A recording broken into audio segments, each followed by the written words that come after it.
subhanallah walhamdulillah la ilaha illallah. أعوذ بالله من الشيطان الرجيم بسم الله الرحمن الرحيم ألا يا عظيم القدر يا سامع النداء شكوت النوى فارفع إلهي شكايتي لقد مسني طول الفراق بنصبه وكاد يذوب القلب خوف القطيعة فجد واعف واحفر كل ذنب أسيته وواسل قطيعا يا جزيل القطيعة ورضي الله عن شيخنا وإمامنا ووسيلتنا إلى ربنا الشيخ أبي نعامة الكنتي ابن الشيخ سيدي بكاي الكنتي. mbokki Sénégal mbokki àddina mbokki diaspora bi ñoo ngi leen di ziyaara ñoo ngi leen di ndokkeel dëgmal lu rëy muy la 8 août jagleel ko kan sunu sëriñ ndax mooy sunu wayjuru sëriñ waxoon naa ko mooy abul awliya ki ñu jural góoru yàlla yi mooy maam Cheikh Bou Ama bi mu fiy ñëw ñaar fukki at rek la ñaar fukki at ñëw fi déggul làkku réew mi ànd ak ku ñuy wax taalibeem bu ñuy wax Bilal ak taalibeem bu ñuy wax Maxtaar la sëriñam jox ko ñu ànd ak ñetti fas mu ñëw fi wéetal fi yàlla dégg ndigalu sëriñam toog fi ak jomam ba samp fi lii mu fi samp muy lislaam bari na ku mu defar te joxu la tariqa kon nga xam ni lu mu donn mooy liggéeyal lislaam mooy sëtu rasulullahi sallallahu alayhi wa sallam maam Cheikh Bou Ama ñuy waaj nag bisam mu ànd ak ubbite jumaa ja mu ñëw fi njabootam gu tedd ga taawloo fi maam Cheikh al Bekkaay fa tabarakallah Ouzeynul Abidin waaye Cheikh al Khalifa waaye Cheikh Sidi Mokhtar mu maam Coro Diouf ñëw caatloo Cheikh bu Mouhamad Kunta borom Ndiassane te kenn ku ci nekk mën ngaa defar àddina fa tabarakallahu mu ñëw fi nag tax ñu tëbb ci kunta jox ñu leeru kunta ma bëgg bisam boobu nanu ko waaj bu yàgg laa leen waxoon tool baa ngi meññeef li fii la ñore ba xëy doon koom ci réew mi tax ñëpp jariñu ndànk moo meññi sañ ci buuna ba jëm ndeer moo meññit gu yett jàll ba njaasaan ku ci dem ndànk naar siyaare ca suuf sa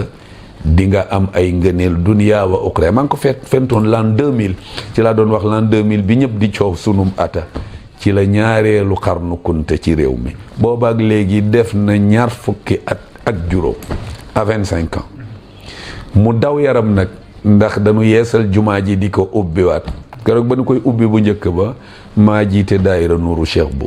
bay bu boole ñoog Zeynul Abidin doomam ñi ngi dal kër sëriñ Mouhamed Abdou ndax doomam soxna mun ni moo fa nekk ma ñëw ànd ak daayira bi ñëw ziyaara ko sëriñ Abidin a ngi toog mu ni ma waxal xale yi ku ci amul tool na wut tool na béy ren nawet bi dina baax moo booba nu ma toll kon mag ñi yàgg nañ ñoo responsabilité mais ñu génn di dem Zeynul Abidin jiitu ñu topp ko di subhanallah rek ndox yi di toq te boobu ci noor la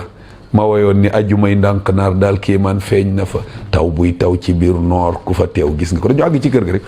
taw bi sóob ba am na ñu ca duy ay mbuus yóbbaale taw bu gaaw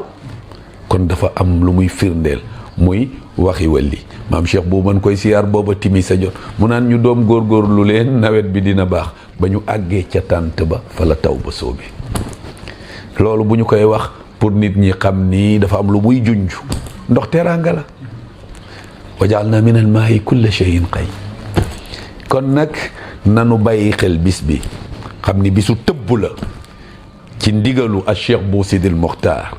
ibnu Cheikh Sidil Mokhtar ibnu Cheikh Abi Mouhamad ibnu Cheikh al Bou Ama mi xalifatul aam li tariqati al qadiriyati al bukaiyati al mukhtariyati al bunamiya nga xam ni nag moo jël rakkam ji Cheikh Sidi Mokhtar na mu defoon rakkam ja Cheikh Mouhamadou Mahfouz ni ko kaay toogal ma ci sa dëkkub maam bii maam Cheikh Bou Ama kon nag ñu ngi koy ndokkeel Cheikh Sidi Mokhtar mu sëriñ Amdi moom it di sunu sëriñ di sunu kilifa waaye di sunu soppe ak képp kuy njabootu maam Cheikh Bou Ama ci diggante ndànk ndeer sañci buuna guyet njaasaan dama ni ku am lu kenn amul da nga koy téye nu ko kenn téyewul te jamono bi ku sàggan ñu jël sa wurus def ko përëm nekk fii di soññe sax waruñu waaye booloo jot na de kaay leen nu àndandoo kaay leen nu nekk benn, kaay leen nu xam ni li nu am yàlla dogal na cër la bu mu nu jox, kon nanu ko téye te mooy ànd di yëkkateendoo di tegandoo te bañ cee boole gennuk naafeq. yal na yàlla mottali sunu yéene ci barke maam Cheikh Bounama Kunta, yàlla faj aajo yi zahiran wa batina.